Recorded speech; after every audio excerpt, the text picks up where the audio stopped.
I woke up bald on my 70th birthday in a wealthy suburb of Chicago. I looked in the mirror and didn't recognize who was in front of me. My head, once covered in gray hair that I was so proud of, was completely shaved. Next to the bed, a cruel note. "Now you finally look the part, you old busybody." It was my birthday, and my daughter-in-law Brenda had prepared this gift for me. What she didn't know is that I was planning to transfer $5 million to her and my son that night. But now everything was about to change. My revenge wouldn't just be served cold, it would be served with interest. But before I continue, make sure you're subscribed to Elderly Stories and write in the comments, where are you watching this video from? We love to know how far our stories are reaching. I sat on the edge of the bed, my trembling fingers tracing the smooth surface of my scalp. The tears streaming down my face weren't just from sadness. They were from rage, humiliation, and above all, disappointment. My daughter-in-law Brenda had entered my room during the night and shaved my head while I slept soundly under the effect of my pills. How could she dare? I mumbled into the silence.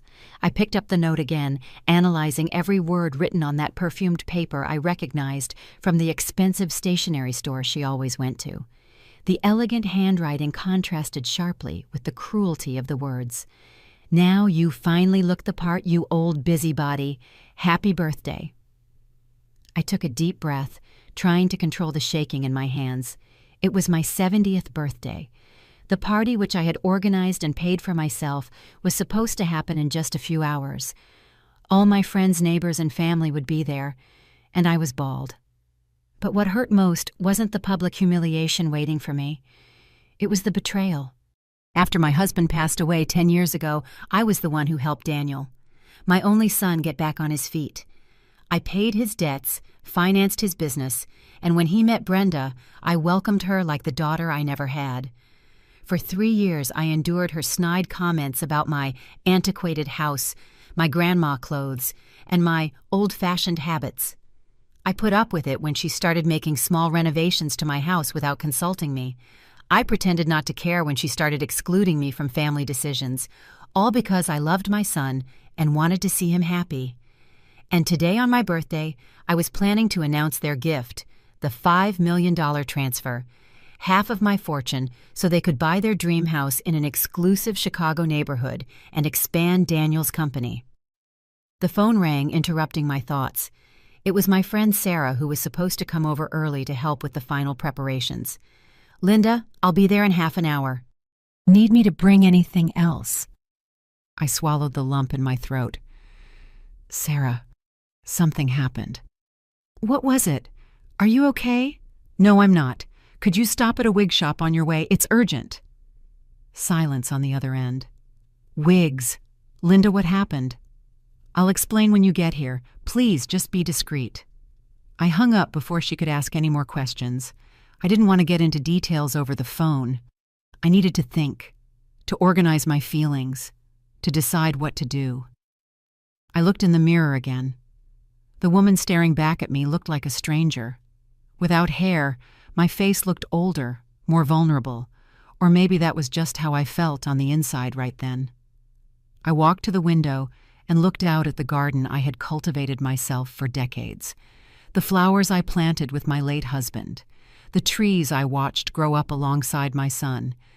This house held a lifetime of memories, a life that seemed to be falling apart before my very eyes. My mind drifted to the night before. The family dinner had been tense, as had become common in recent months. Daniel, always torn between pleasing his wife and not hurting his mother, stayed quiet most of the time. Brenda, on the other hand, didn't hold back her comments about how the birthday party would be so much better in some chic event hall instead of this old house.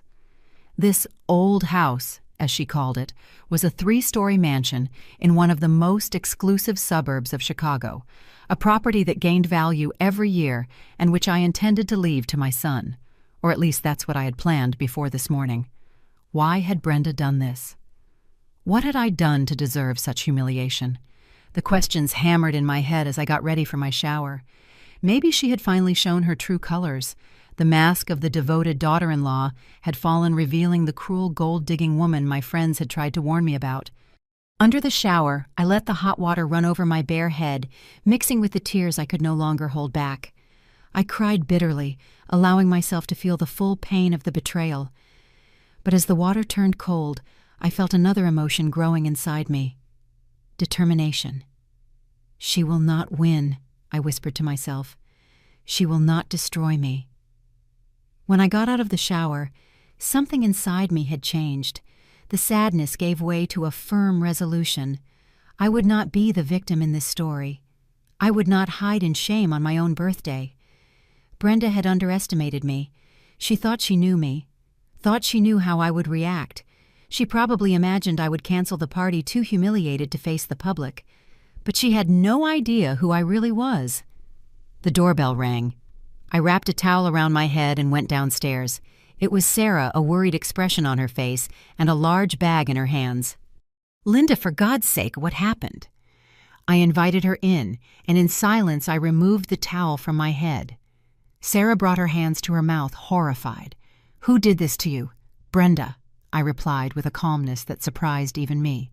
"While I was sleeping." I handed her the note. Her eyes widened as she read it. That viper. We have to call the police right now." I shook my head. "No, Sarah. I have something different in mind." I took the bag from her hands and pulled out the wigs she had brought. There were 3 options: a blonde, a redhead, and a brunette. All elegant cuts appropriate for a woman my age. "Thank you for bringing these, but I'm not going to use them." "What do you mean? You can't show up at the party like this?" A quiet smile formed on my lips. "Oh, I can, and I will. In fact, I'm going to do something much better." I picked up my cell phone and dialed a number I rarely used. It was time to talk to my lawyer. When Thomas, my longtime lawyer, answered the phone, my voice sounded firmer than I expected. "Thomas, I need you to cancel the transfer scheduled for tonight, and I want you to prepare a change to my will. Immediately." There was a pause on the other end of the line. "Linda, is everything all right? You sound very serious." "I am perfectly fine, Thomas. In fact, I've never seen things more clearly.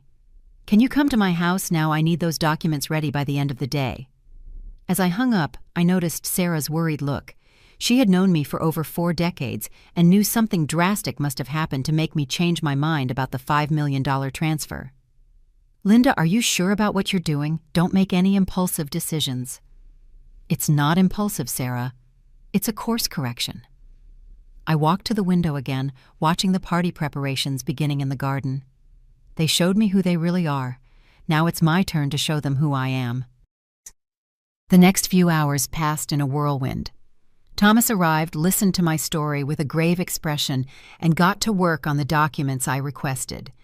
Meanwhile, the house was invaded by staff setting up tables, chairs, and decorations for the party. I decided not to hide. I walked among the preparations with my head held high and uncovered, ignoring the shocked looks and whispers. When the makeup artist I hired arrived, she hesitated for a moment upon seeing my bald head. "Ma'am, would you perhaps like to use a scarf?" "That won't be necessary," I replied with a smile. "Just highlight my eyes. I want them to be the first thing people notice today." As the party time approached, I felt a strange calm wash over me. I put on the petroleum blue dress I had chosen weeks ago, elegant, sophisticated, and now perfectly matching my new look. Thomas returned with the documents ready to be signed. I read every page carefully before signing. "Are you sure about this, Linda?" he asked one last time. "It's a significant change." "Absolutely," I replied, handing him back the pen. "And a copy of this must stay with you until the opportune moment." The first guests began to arrive at 7 o'clock. The shock on their faces when they saw me was almost comical. Open mouths, wide eyes, stammered greetings. But I received everyone with the grace of an experienced hostess, thanking them for their presence and acting as if I was completely comfortable with my new appearance. "My goodness, Linda, what happened to your hair?" asked Martha, a nosy neighbor. "A transformation," I replied, smiling. "Sometimes you need to get rid of the old to make room for the new." The whispers spread through the party like wildfire. I noticed furtive glances, conversations that stopped when I approached. but I remained unfazed, circulating among the guests with a glass of champagne in my hand and a smile on my lips. At 8 o'clock sharp, Daniel and Brenda finally arrived. My son stopped at the entrance of the room, his jaw dropping when he saw me. Brenda, at his side, turned instantly pale. Clearly, she did not expect me to show up at the party, much less proudly display the result of her cruelty. I walked towards them with firm steps, noticing how she gripped Daniel's arm with increasing force as I got closer. "Mom," Daniel began, visibly disturbed. What happened to you? Ask your wife," I replied calmly. She left a very enlightening note about my new look. Daniel's eyes turned to Brenda, whose face was alternating between pale and flushed. She opened her mouth, but no sound came out. "Don't worry," I continued, maintaining my smile. "The night is just beginning. We have a lot to celebrate." I turned my attention back to the other guests, leaving the couple paralyzed at the entrance. Out of the corner of my eye, I saw Daniel pulling Brenda into a corner, probably demanding explanations. The scene gave me a small satisfaction, but I knew the best was yet to come. The party continued. The food was impeccable, the music pleasant, the conversations flowed, though frequently interrupted by glances in my direction. Daniel tried to approach me several times, but I always avoided him, elegantly mingling with other guests. Brenda, on the other hand, seemed to have hidden herself in some corner of the mansion. At 10 o'clock as planned, I asked for everyone's attention for a toast. The room fell silent, and all eyes focused on me in the center of the room. Daniel appeared from somewhere, dragging Brenda along by his side. His face was tense, hers terrified. "I want to thank you all for being here today, celebrating my 70 years, I began. My voice was clear and firm. "Life has been an extraordinary journey full of joys, challenges, and surprises." I paused, running my hand over my bald head. Some guests looked away embarrassed. As you can see, I decided to make a drastic change to my appearance. Some might call it a transformation. Others might call it what it really is, an act of cruelty committed while I was asleep. A murmur of astonishment swept the room. All eyes turned to Brenda, who looked like she wanted to disappear. But I'm not here to talk about that. I am here to celebrate life and the lessons it teaches us, the most important of which is, it is never too late to see the truth, even when it is right in front of our eyes. I signaled to Thomas, who approached with a folder in his hands. Today I was planning to announce the transfer of $5 million to my son and my daughter-in-law as a gift for them to buy their dream house. Daniel's eyes widened. Brenda, who looked like she was about to faint just minutes before, suddenly regained her color and looked directly at me.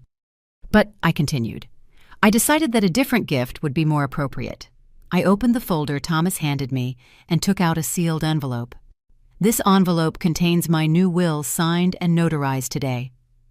In it I stipulate that my fortune, currently valued at nearly $10 million, will be entirely allocated to creating a foundation for elderly women who are victims of violence and abuse." The silence that followed was deafening. You could hear the clinking of glasses and the distant hum of the air conditioning system. All eyes darted between me and the paralyzed couple in the corner of the room. This decision was not made out of revenge, but out of clarity. This morning, when I woke up and discovered what had been done to me, I realized that I had been living in an illusion for the past few years. I thought I was surrounded by love, when in reality I was surrounded by self-interest. Daniel finally found his voice, taking a few steps in my direction. "Mom, you can't be serious. Whatever happened?" "What happened," I interrupted calmly, "is that your wife entered my room during the night, shaved my head while I slept, and left this note." I handed him the paper. Daniel read it quickly, his expression changing from confusion to horror.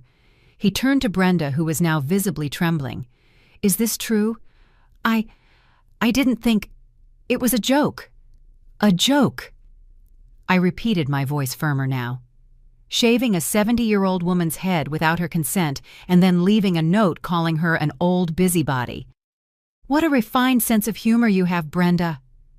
The guests began to whisper among themselves. Some looked at Brenda with obvious contempt. But as I said, I continued, turning my attention back to everyone. I am here to celebrate, not to mourn. In fact, I should thank Brenda.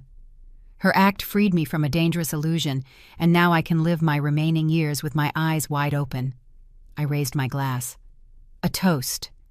To new beginnings, and to the truth, however painful it may be. As the guests raised their glasses in an uncomfortable toast, I saw Daniel pulling Brenda out of the room. The argument that followed, though muffled by the walls, was clearly heated. I took a sip of champagne, feeling a strange mixture of pain and liberation. Sarah came over, squeezing my arm in solidarity. "Are you okay?" "I will be," I replied, watching the guests, who were now clustering in small circles, no doubt discussing the drama they had just witnessed. "And you know what's strangest? Somehow, I feel lighter." The party continued, albeit with a completely altered atmosphere. Some guests said goodbye early, clearly uncomfortable.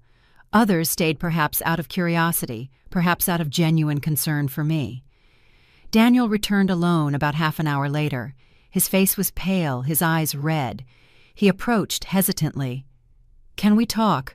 In private?" I nodded and led him to the study, away from prying eyes.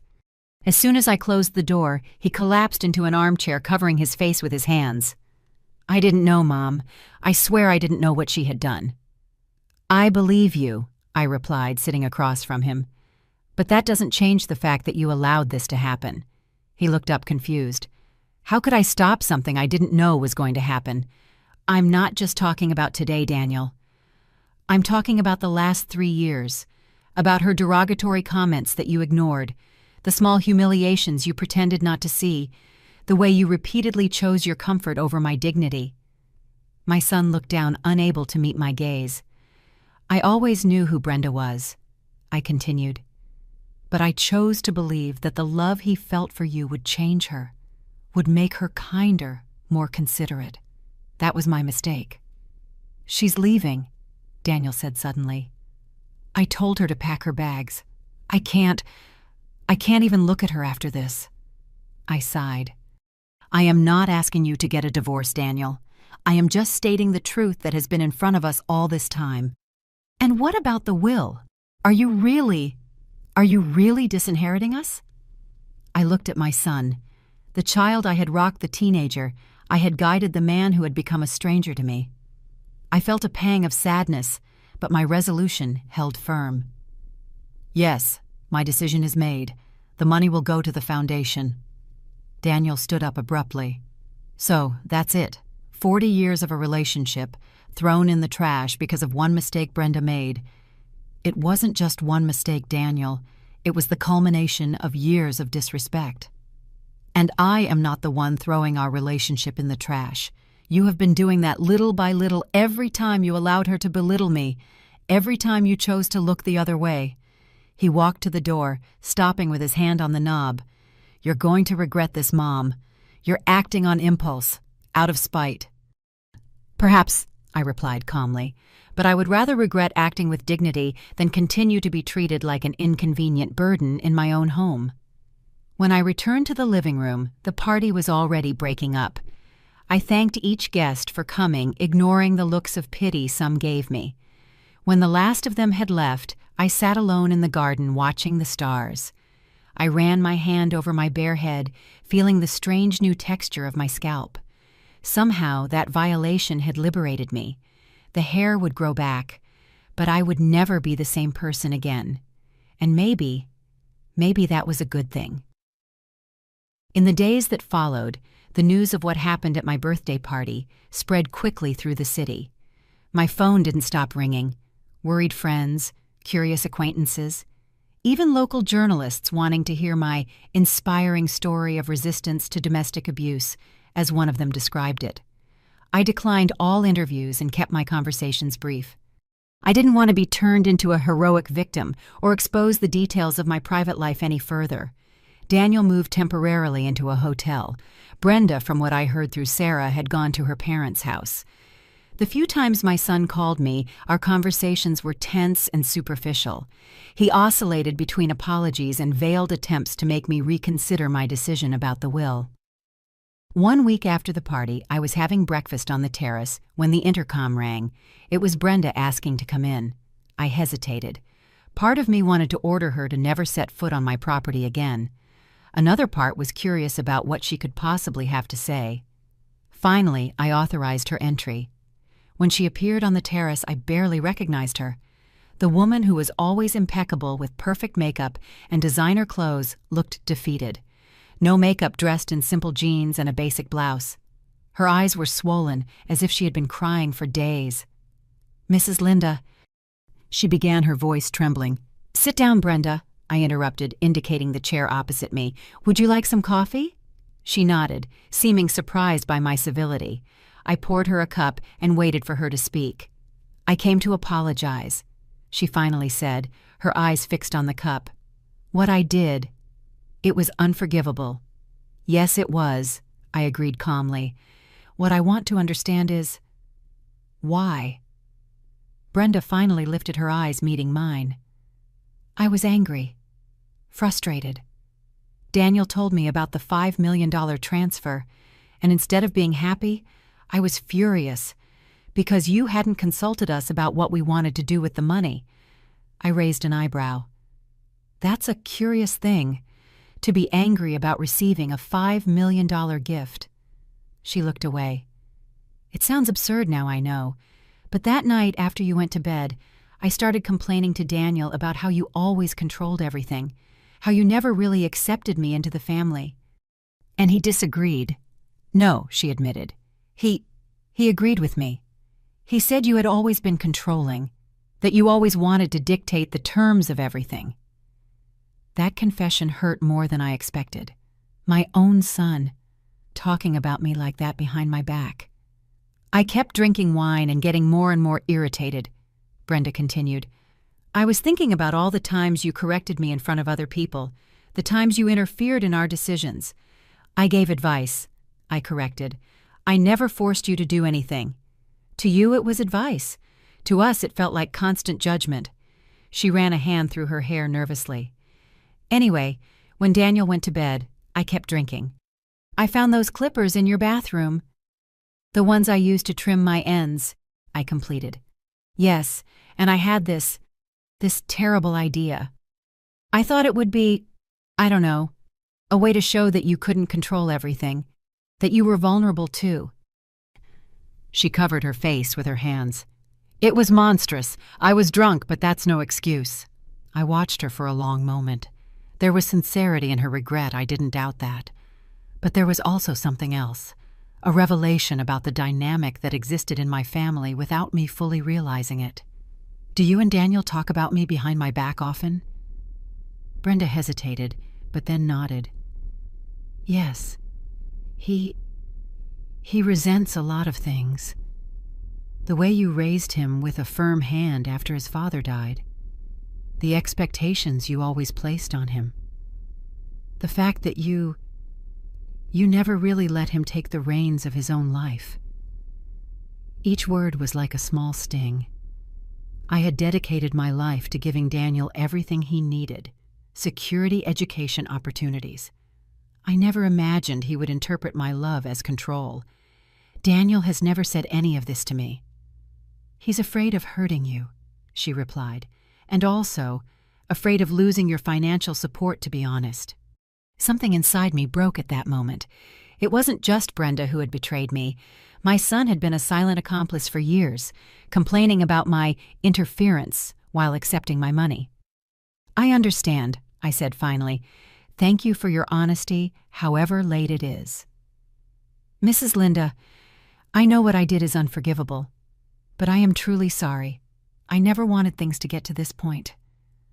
"What did you expect to happen, Brenda?" "That I would wake up bald, read your cruel note and just..." "What?" "Keep pretending everything was fine. Transfer the $5 million as if nothing happened." I wasn't thinking about the consequences," she admitted. "I was acting on impulse, on built-up resentment." I sighed, suddenly exhausted by this conversation, by this situation, by this whole family drama. "What do you want from me now, Brenda?" "Forgiveness for me to drop the police report, to reverse my decision about the will. She looked genuinely surprised. You? You filed a police report. Of course I did. What you did is assault. It's a crime. Brenda paled even more. I didn't realize. Obviously. You were too busy feeling justified in your cruelty to think about the real consequences. We sat in silence for a few minutes. Finally, she stood up. I'll understand if you want to press charges. I won't fight them. What I did was wrong, and I'm willing to face the consequences. I watched her walk to the door, her shoulders slumped so different from the arrogant woman I knew. Brenda, I called out when she was almost gone, why did you really marry Daniel? She stopped without turning around. At first it was for love. After, I think it was more for the lifestyle, for the security. She turned to look at me one last time. I'm not the villain you think I am, Mrs. Linda. I'm just an imperfect person who made a terrible, terrible mistake. After she left, I sat for a long time reflecting on our conversation. Despite the anger I still felt, something had shifted. Brenda's brutal honesty had shed light on aspects of my relationship with Daniel that I had never seen clearly. Maybe I had been too controlling. Maybe my way of loving, of protecting, had suffocated my son in ways I didn't perceive. This didn't justify Brenda's cruelty, but it offered a context I could no longer ignore. I picked up the phone and called Thomas. I need to make another change to the will, I said as soon as he answered, and I want to withdraw the complaint we filed against Brenda. In the month that followed, I saw little of Daniel or Brenda. I learned through mutual friends that they had reconciled and were living together again, albeit in a rented apartment much smaller than the house they had planned to buy with my money. My hair began to grow, short and surprisingly grayer than before. I decided to keep it that way, a short, practical cut that ironically made me look younger and more modern. As Sarah joked, Brenda accidentally did you a stylistic favor. Weeks turned into months. Life went on. I started attending meetings with the legal team that was structuring my foundation. I discovered a passion I never knew I had, helping vulnerable older women, many with stories far worse than mine. One Thursday afternoon, as I was reviewing some foundation documents, the doorbell rang. It was Daniel alone, looking nervous and uncomfortable. Mom, can we talk? I invited him in, leading him to the living room. We hadn't seen each other in person for almost 3 months, though we had exchanged some brief, superficial texts. Do you want tea, coffee? No, thanks. He sat down fidgeting, looking around as if he were in a strange place, not the house he grew up in. Your hair. It's different. I decided to keep it short. I ended up liking it. I sat down across from him. Daniel nodded, still looking uncomfortable. Mom, we need to talk about what happened. I'm listening. He took a deep breath as if gathering courage. First, I want to apologize for what Brenda did, for what I allowed to happen over the years. You didn't deserve it. No, I didn't, I agreed calmly. But also, he hesitated, I also need to say some things I've been holding on to for a long time. I gestured for him to continue, bracing myself for what was coming. Mom, my whole life I felt like I was living in your shadow. You were so strong, so determined, so perfect. After Dad died, you became this almost mythical figure. The widow who overcame everything, who built an empire alone, who never showed weakness. I wanted to interrupt him to say that it wasn't true that I had cried many nights alone, that I had faced fears and doubts, but I decided to listen. I grew up trying to impress you, seeking your approval in everything. When I opened my business, every decision I made was with your voice in my head, wondering if you would approve. When I met Brenda, part of what attracted me to her was how different she was from you. Spontaneous, sometimes impulsive. Not so calculating. Calculating, I repeated, feeling the weight of that word. It's not an insult, Daniel hurried to say. It's your strength. You always think several steps ahead, but for a son, that sometimes feels like you've mapped out my whole life without consulting me. I nodded slowly, absorbing his words. There was truth in them as much as it hurt to admit. When Brenda started to criticize you, he continued, it was like someone was finally verbalizing frustrations I never had the courage to express. Instead of defending you, I joined in. It was wrong, and it was cowardly. I agreed. What she did that night? Daniel shook his head, looking genuinely disgusted. It's unforgivable. I didn't know she was planning that, I swear. When I saw what she had done, it almost ended everything. But then I realized that I was also to blame. That I had allowed, even encouraged her resentment towards you. That I had never been honest, not with you, not with myself, about how I felt. We sat in silence for a long moment. Outside, the afternoon sun was beginning to set, casting long shadows across the room. Daniel, I never wanted you to feel belittled or controlled, I said finally. Everything I did out of love, to ensure you had the best. Maybe I got the measure wrong. Maybe I confused protecting with controlling. But never, not for one moment, did I stop loving you deeply. His eyes filled with tears. I know, Mom. I've always known. The money, I continued, it was never to buy your love or loyalty. It was genuinely a gift, no strings attached. I know that too, and we threw it all away. He wiped away a tear. Brenda is really sorry you know what she did. It changed something in her too.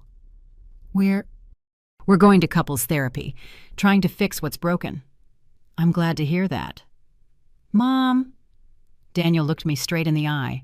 Are you really donating your entire fortune? Not that I'm asking you to change your mind. I want to understand. I stood up and walked to the window, looking out at the garden I loved so much. No, I answered finally. I'm not going to donate everything. I made some modifications to the will. Daniel waited silently for me to continue. Half will go to the foundation. The other half, I turned to look at him. The other half will be placed in a trust, one that you can access when I'm gone, but with conditions. What conditions? The money can only be used to start a new business, something that is yours, created by you, not just an expansion of what you already have. And you'll have to work alongside the foundation, dedicating at least 10 hours a month as a volunteer. Daniel looked surprised. Why? Why those specific conditions? Because I want you to find your own voice, Daniel. I want you to build something that is genuinely yours, not in my shadow. And I want you to understand the value of the work the foundation will be doing, helping women who didn't have the privileges and support that you had. My son thought for a moment. Then he nodded slowly. That's fair. More than fair, actually. And as for Brenda, I added, I withdrew the police report, as you probably already know, but I don't want her in my house, not for now. Maybe one day that will change, but not now. I understand. Daniel stood up. Thank you, Mom, for listening, for still giving me a chance, even after everything. When he moved to hug me, I hesitated for only a moment before returning the embrace. He was thinner, I noticed, and he looked older, more tired. He also looked somehow more genuine than I had seen him in years. I love you, Mom, he murmured against my shoulder. I've always loved you. I know, I replied softly. I love you too. After Daniel left, I went back to the terrace and sat in my favorite chair. The sky was painted in shades of orange and pink, a spectacular sunset unfolding before my eyes. I ran my hand through my short hair, feeling its texture. Something had permanently shifted in our family dynamic.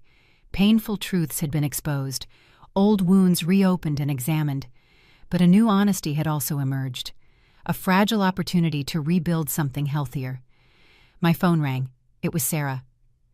Linda, is everything okay? I just saw Daniel leaving your house. Everything is okay, I replied. surprising myself with the sincerity of that statement. In fact, I think it's better than it has been in a long time. 6 months passed since that conversation with Daniel. Autumn had given way to winter, and winter was now yielding to the first signs of spring. My hair had grown enough for me to experiment with a new cut, short and modern with side-swept bangs that, according to the stylist, highlighted my eyes and cheekbones. The Linda Juarez Foundation was officially registered and beginning its operations. I had assembled a competent and dedicated administrative board composed mainly of women with experience in social work and elder rights. Our first project would be a temporary shelter for elderly women in vulnerable situations. Daniel and I found a new rhythm in our relationship. We had dinner together once a week, usually on Wednesdays. We started talking about topics we had avoided for decades. His childhood frustrations, my fears as a single mother, memories of his father that I had kept only for myself. Brenda still didn't participate in these dinners. I wasn't ready for that, and she seemed to understand. Occasionally, Daniel would mention that she asked about me, that she wanted to make peace someday, but he didn't press the issue. One Wednesday in April, Daniel arrived for our dinner with a different expression. A mixture of nervousness and excitement I hadn't seen on his face since he was a teenager. "Mom, I have a business idea I want to discuss with you." I served the dinner a mushroom risotto I had learned in a cooking class I started attending, and listened as he described his plan. "It's an app aimed specifically at seniors," he explained excitedly. "Not just for entertainment or communication with family, but for access to essential services, from telemedicine to grocery shopping, hiring hourly caregivers, even an integrated emergency button." I watched his growing enthusiasm as he described the details, the market research he had already started, the professionals he wanted to hire. "What do you think?" he finally asked, looking at me with an expression that mixed pride and vulnerability. I think it's a brilliant idea, Daniel, genuinely innovative and necessary." His face lit up at my praise, and I realized how much that still mattered to him. "I have some savings to start," he continued, "but not enough to develop the full app and launch it properly." I put my fork down, understanding where this was going. "You're thinking about the trust I mentioned in the will." Daniel nodded. I know the intention was for me to only have access after you. Well, you know. But I thought, maybe we could advance a part of it as an investment. The foundation could even be a partner, since the target audience overlaps." I considered his proposal. It had merit, no doubt, and it was exactly the kind of initiative I had imagined when I set the conditions. "Let's do this," I suggested after a few moments of reflection. "Prepare a detailed business plan. Present it to the Foundation's board just like you would to any investor. If they approve, and I will not be present at that meeting so as not to influence the decision, the Foundation can come in as a minority investor." That would be perfect," Daniel replied, visibly moved. Thank you.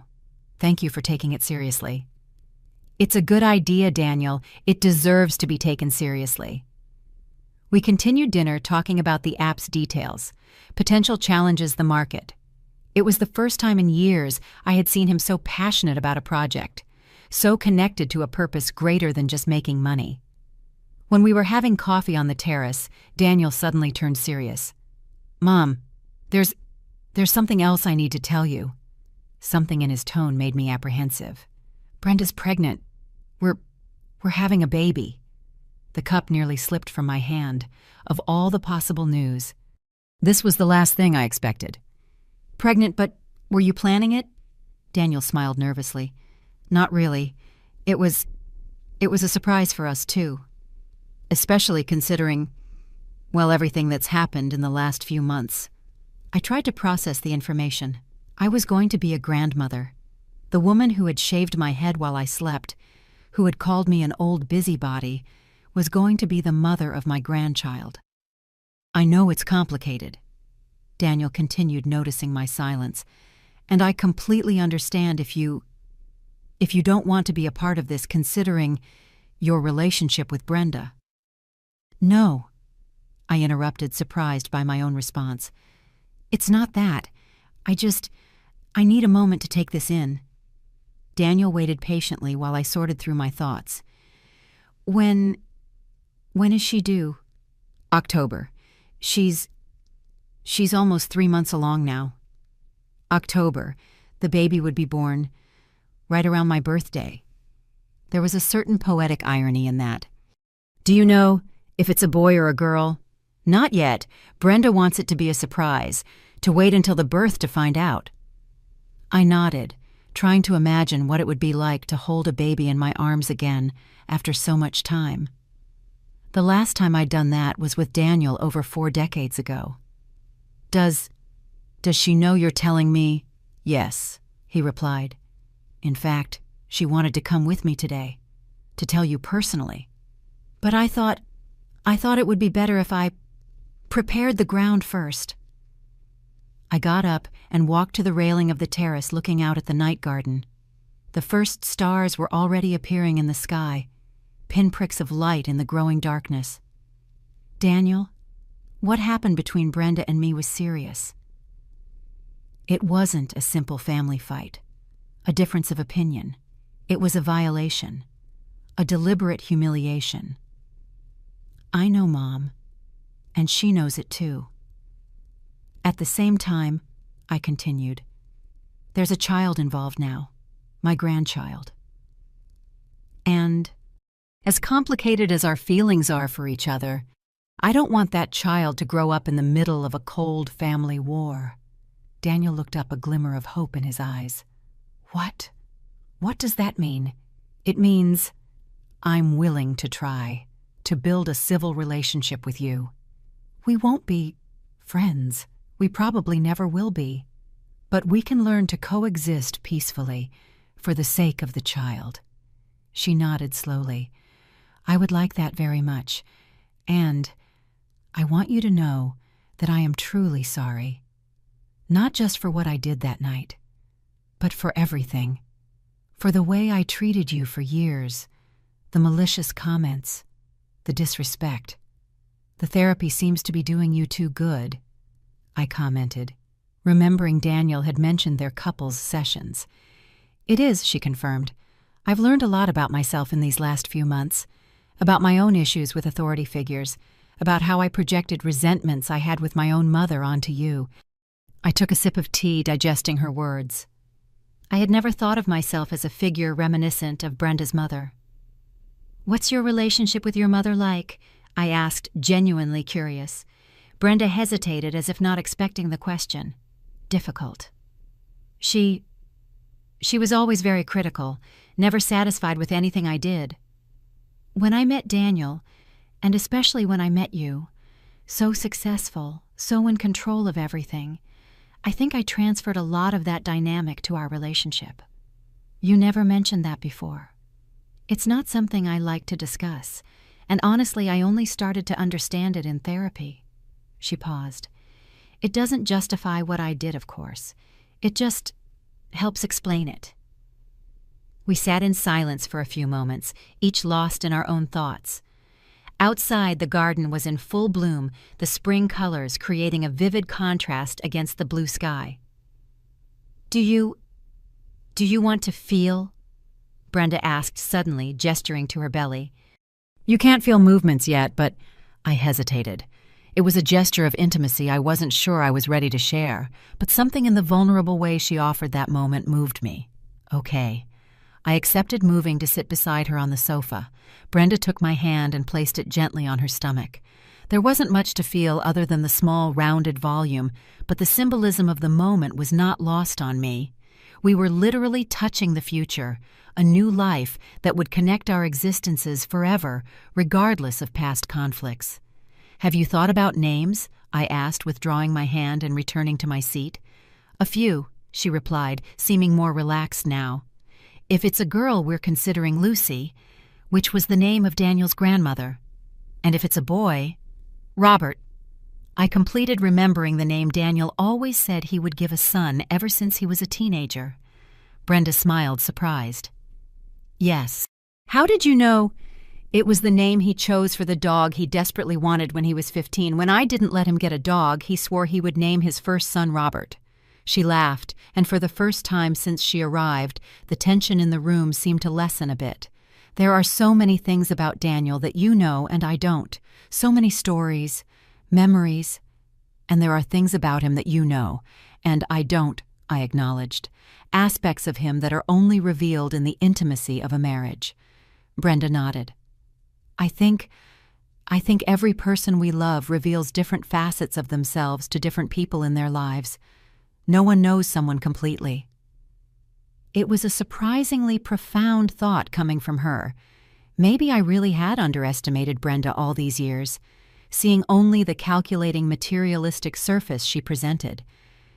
Mrs. Linda, she said after a moment, if I could go back, if I could undo what I did that night. But you can't, I interrupted gently. No one can go back. We can only move forward, trying to be better people than we were yesterday. Brenda wiped away a tear that was silently streaming down her face. Do you think you'll ever be able to forgive me? I considered her question honestly. I don't know, Brenda. Forgiveness isn't something you force or schedule. It happens. When it happens. If it happens. I paused. But I am willing to try. To build something new. For the sake of the child that's on the way. That's more than I deserve, she murmured. It's not about what you deserve or don't deserve, I replied. It's about what I am choosing to offer. When Brenda left an hour later, something had changed between us. It wasn't friendship, not even full reconciliation.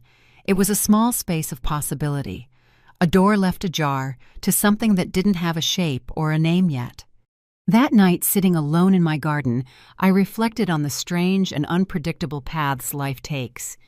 If someone had told me a year ago that my daughter-in-law would shave my head while I slept, that I would discover my son's hidden resentments, that I would end up partially disinheriting him, and that yet we would all be trying to find a new balance while awaiting the arrival of a baby, I would have found it impossible, absurd, and yet here I was, in the midst of that unlikely reality, discovering that there was more strength in me than I ever imagined, more complexity in the people around me than I had ever recognized, and more possibilities for the future than I could have ever foreseen.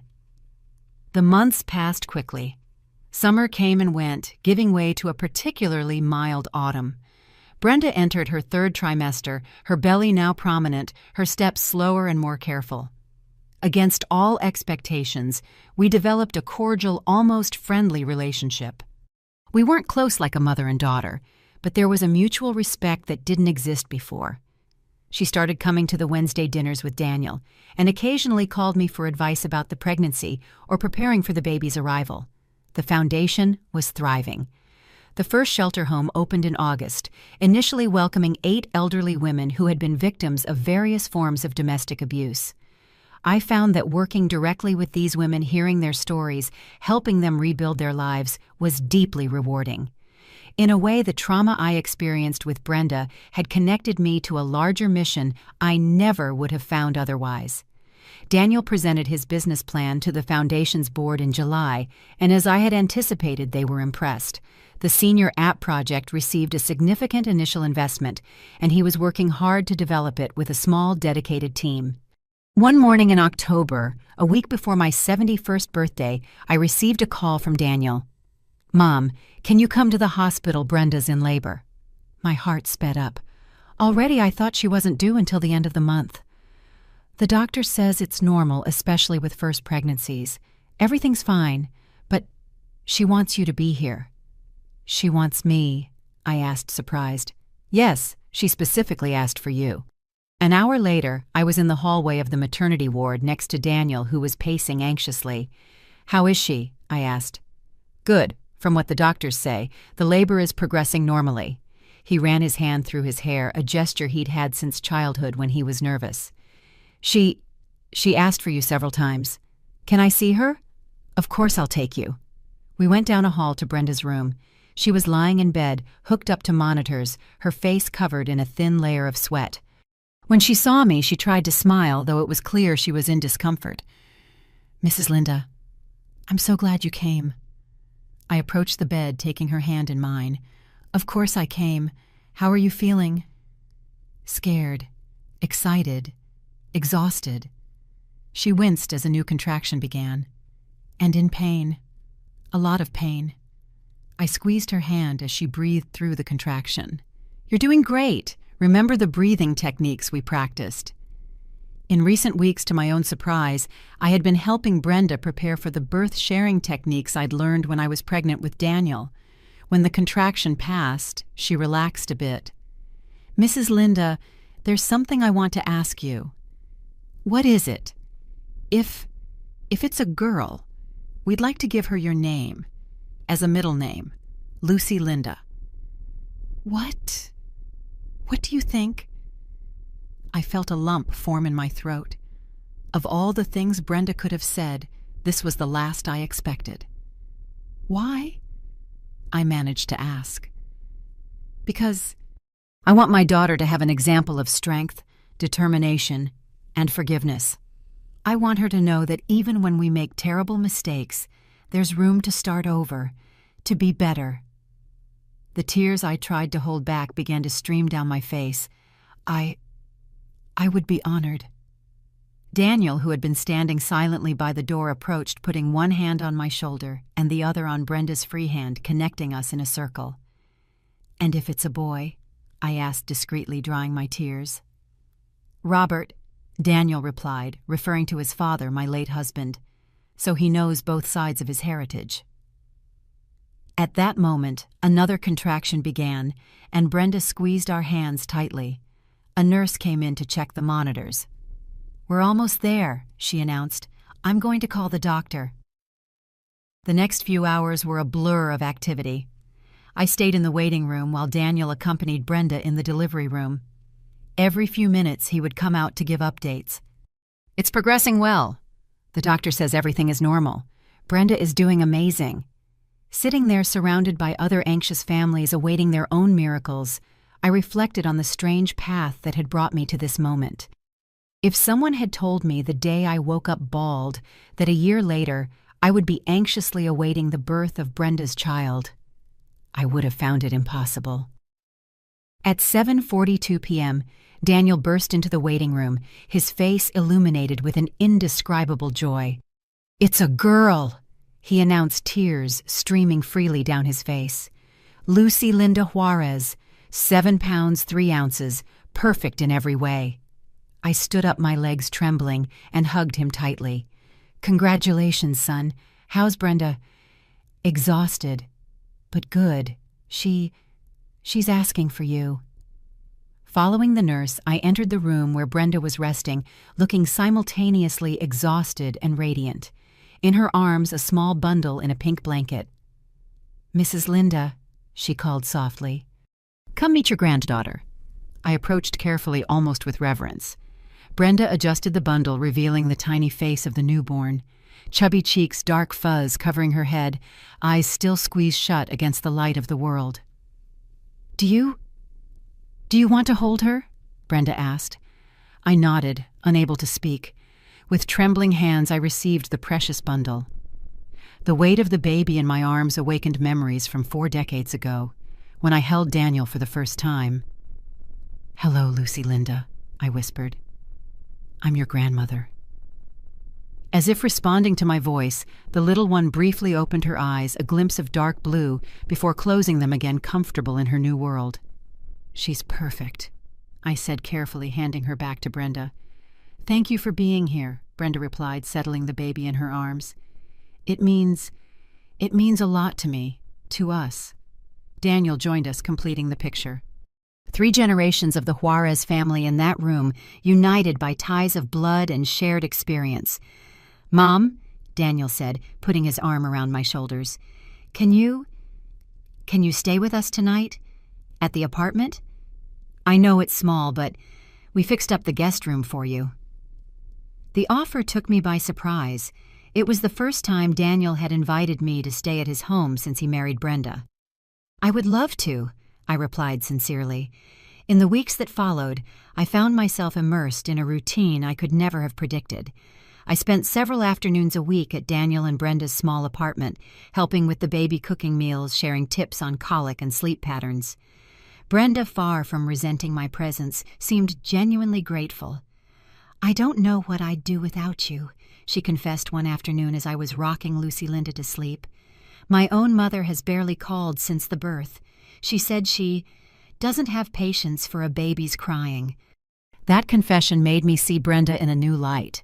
Raised by an emotionally distant mother, she likely never had a proper model for motherhood or a healthy family relationship. "You're doing great," I assured her. "Much better than I did in my first few days with Daniel." "Really?" she asked, surprised. "You always seem so competent at everything." I laughed softly. "Oh, I was a mess. I used to cry right along with Daniel when he had colic. One time I forgot to put his diaper on and he peed all over my favorite dress during an important meeting." Brenda smiled, seeming relieved to know that even the perfect Linda Juarez had made mistakes in motherhood. On my 71st birthday, a week after Lucy Linda's birth, Daniel and Brenda insisted on hosting a small celebration at my house. Not the grand party of the previous year, just an intimate dinner with a few close friends, Sarah among them. When the guests had left, and it was just the three of us, plus the baby, sleeping peacefully in the portable crib I had bought for my house, Brenda handed me a small package. "It's not much," she said nervously, "but it's from the heart." Inside the box, I found a beautifully assembled photo album. On the cover, a picture of me holding Lucy Linda in the hospital, my face radiant with joy. On the following pages, photos of Daniel as a baby, photos of me when I was young, photos of the three of us in recent weeks, a visual timeline of our family with empty spaces reserved for future memories. "So Lucy Linda knows her history," Brenda explained. "All of it, including the hard parts. Because that's what makes a family. Not just the happy moments, but how we overcome the hard times together." The tears that streamed down my face weren't of sadness or even just joy.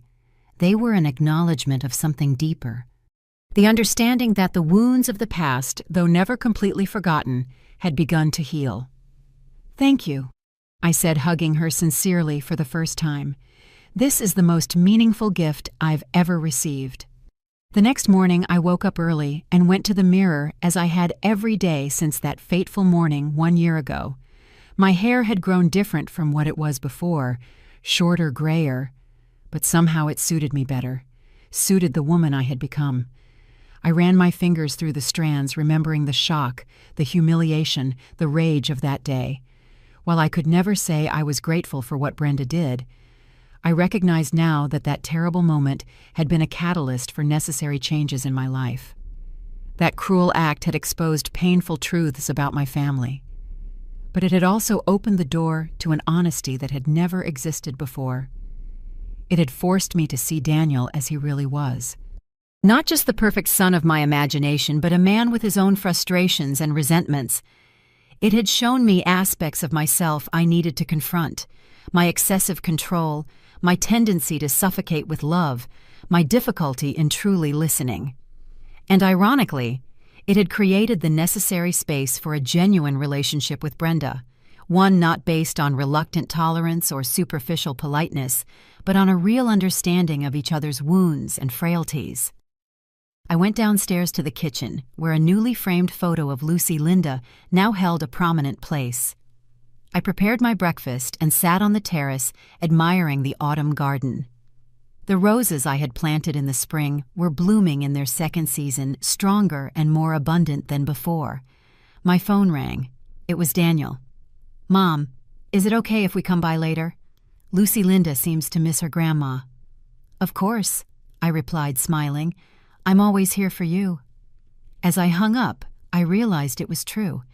I would always be there for them, but no longer as the controller of their lives, the owner of the truth, the provider of everything. I would be there as a loving presence, but one who respected boundaries, an advisor when asked, a grandmother who knew both the value of closeness and the value of the right amount of distance. I ran my hand one last time through my short hair. now a symbol not of humiliation, but of rebirth. That morning I woke up bald had been the end of one version of my life, but it was also the beginning of another, more authentic, more balanced, more whole. And for the first time since my husband passed away, I felt truly at peace with my past, my present, and my future. Now, if you liked this story, click subscribe and tell me in the comments what part left your jaw on the floor.